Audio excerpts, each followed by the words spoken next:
पिता की हरकतों के चलते हुए जो 6 साल की उम्र में बहुत बड़ा ड्रग एडिक्ट बन गया, जिसके चलते उसे आगे चलकर 3 साल के लिए जेल भी जाना पड़ा और बहुत मेंटल टॉर्चर झेलना पड़ा।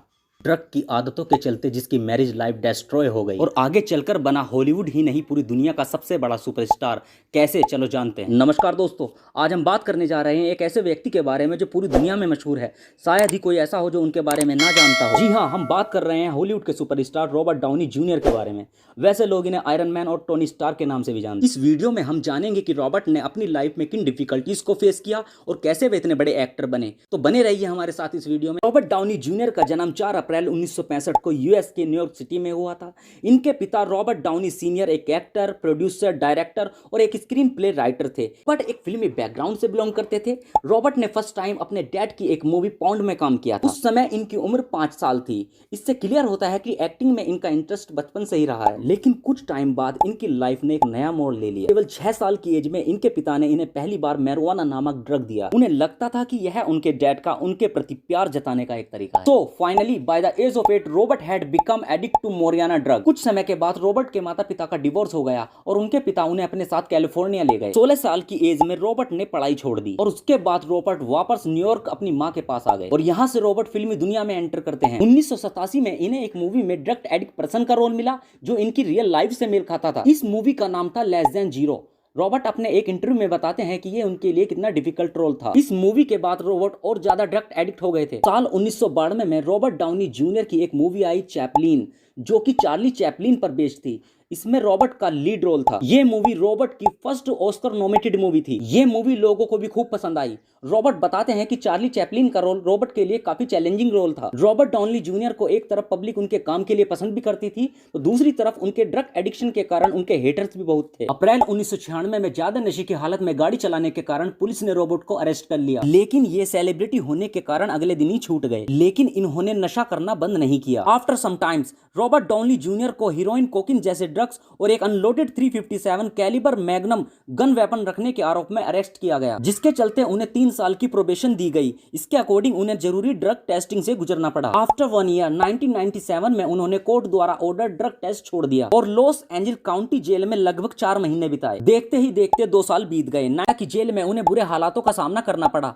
उन्हें बर्तन मांजने का काम दिया जाता था, जिसके लिए उन्हें 8 सेंट पर आवर मिलते थे। साल सन 2000 में रॉबर्ट जेल से छूट गए। जेल से बाहर आने के बाद रॉबर्ट डाउनी को कुछ म्यूजिक वीडियो और टीवी शोज में काम करने का ऑफर मिला। रिहाई के बाद रॉबर्ट को एली मैकबेल नामक टीवी शो में काम मिला। लोग इन्हें पसंद करने लगे थे, लेकिन ड्रग लेने की आदत अभी तक नहीं छूटी थी, जिसके कारण इन्हें कुछ दिनों के बाद फिर गिरफ्तार कर लिया गया। साथ ही इन्हें एली मैकबेल नामक टीवी शो से भी निकाल दिया गया। अगर बात इनकी पर्सनल लाइफ की जाए तो रॉबर्ट डाउनी जूनियर ने 1992 में एक्टर डेबोरा फॉल्कनर से शादी की और इन दोनों का एक बेटा भी है, लेकिन ये रिलेशनशिप भी ज्यादा दिन तक नहीं चल सकी। रॉबर्ट के ड्रग एडिक्शन और पुलिस केस से तंग आकर डेबोरा ने रॉबर्ट को सन 2004 में डिवोर्स दे दिया। वैसे देखा जाए तो रॉबर्ट की जिंदगी बचपन से ही लेकर अब तक बिल्कुल बिखरी हुई थी।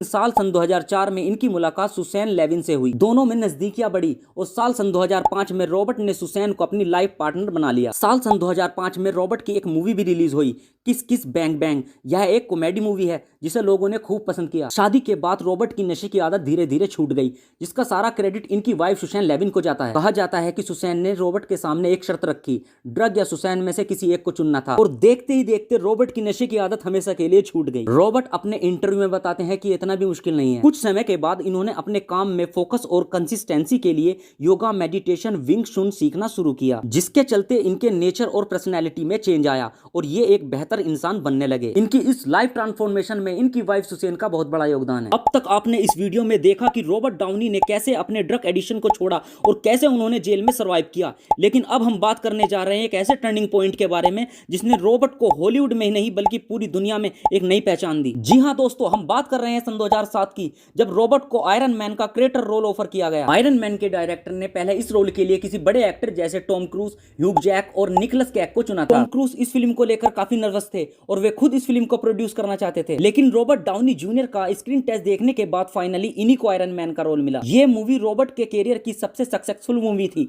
इसके बाद उन्हें फिल्म इंडस्ट्री में एक नई पहचान मिली। इस इसके अलावा साल सन 2008 में टुपिक हंटर के नाम से इनकी एक कॉमेडी मूवी रिलीज हुई जिसमें रॉबर्ट ने अफ्रीकन अमेरिकन का रोल प्ले किया। ये मूवी बॉक्स ऑफिस पर सक्सेसफुल हुई। इस मूवी में सबसे ज्यादा एप्रिसिएशन रॉबर्ट डाउनी के कैरेक्टर को ही मिला और आपको यह जानकर हैरानी होगी कि इनके परफॉर्मेंस को ऑस्कर में बेस्ट सपोर्टिंग एक्टिंग के लिए नॉमिनेट किया गया, जो कॉमेडी कैरेक्टर के लिए बहुत मुश्किल होता है। चलिए अब हम बात करते हैं रॉबर्ट डाउनी के उस किस्से के बारे में जिसके बाद रॉबर्ट एक हाईली प्लेड एक्टर बने। आयरन मैन 3 के बाद रॉबर्ट का MCU मार्वल सिनेमैटिक यूनिवर्स के साथ कॉन्ट्रैक्ट खत्म हो गया, जिसके बाद रॉबर्ट ने सोचा कि वह अपनी खुद की फिल्में बनाएंगे। इससे रिलेटेड रॉबर्ट ने कहा, I have played Iron Man so long so it is best for me to focus another project. और फाइनली फिल्म मेकर्स ने इस डिमांड को एक्सेप्ट कर लिया बिकॉज आयरन मैन के बिना एवेंजर को इमेजिन करना इम्पॉसिबल है। डाउनी को आयरन मैन के रोल के लिए $5 लाख दिए गए और इसके बाद इनकी ब्रांड वैल्यू इंक्रीज हो चुकी थी और आयरन मैन 3 के लिए इन्होंने $50 मिलियन चार्ज किए थे। रॉबर्ट डाउनी जूनियर को हर मिनट के लिए $1 मिलियन दिए जाते थे। और हाल ही में रिलीज हुई मूवी स्पाइडरमैन कमिंग होम में रॉबर्ट को